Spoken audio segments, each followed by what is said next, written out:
Hindenburg की report में जिस तरह सवाल उठे सेबी चीफ पर, जिस तरह माधवी बुच पर अपने निजी फायदे के लिए अडानी की कंपनियों को फायदा पहुंचाने का इल्जाम लगाया गया, उसके बाद माधवी बुच के खिलाफ अब जांच की मांग और तेज हो गई है।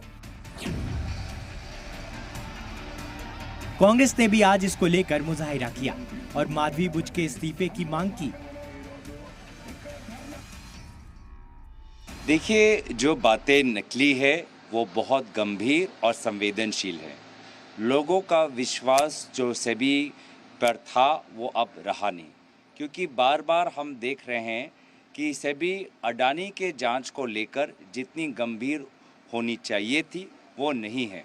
इसका कारण क्या हो सकता है, उसका थोड़ा बहुत अंदाज़ा हमको हिडनबर्ग रिपोर्ट में मिला और इस षड्यंत्र के विरोध में कांग्रेस पार्टी विरोध कर रही है। हम चाहते हैं कि सेबी की चीफ अपने पद से इस्तीफा देना चाहिए। माधवी बुच के खिलाफ जेपीसी जांच की मांग की जा रही है, जिससे सारा सच सामने आ सके।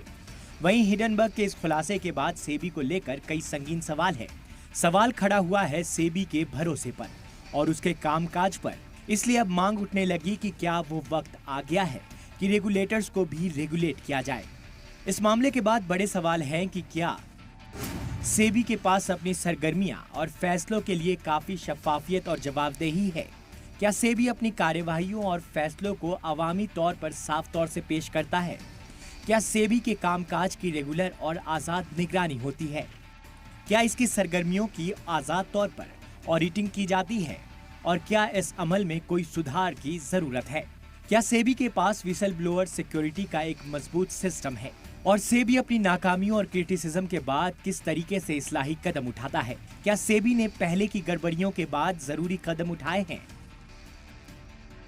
ये सवाल इसलिए भी उठ रहे हैं क्योंकि अब मांग उठ रही है कि सेबी की निगरानी सिस्टम ट्रांसपेरेंसी और जवाबदेही का जायजा किया जाए, ताकि फ्यूचर में बेहतर निगरानी होने में मदद मिल सके।